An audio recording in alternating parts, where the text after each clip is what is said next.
If your cup is running on empty, and you try to fill it back up with these baser things, these worldly things, then you will have a difficult time ever filling your cup.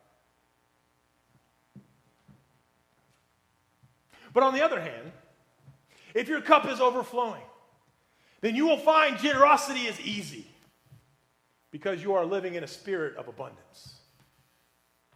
If you're counting the blessings in your life and you're looking at all the ways in which God is truly blessing you, then it's easy to be a blessing to others.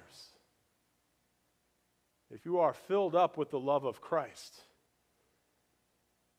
then it becomes easier to love other people, even people that are difficult to love.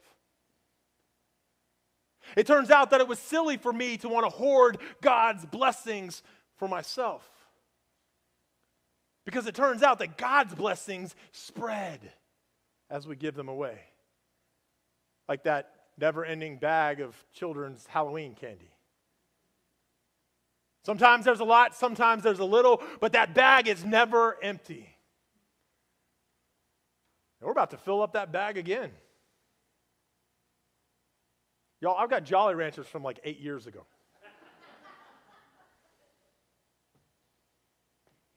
So God's blessings are like that. They just multiply.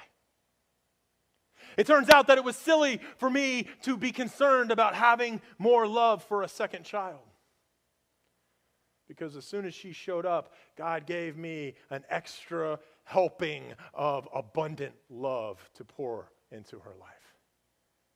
That's how it works with God. That's the difference between living in a spirit of scarcity versus a spirit of abundance. And yes, outside circumstances can affect that if we let it. But we don't have to let it. At the end of the day, our hearts can have the final say in how we see the world.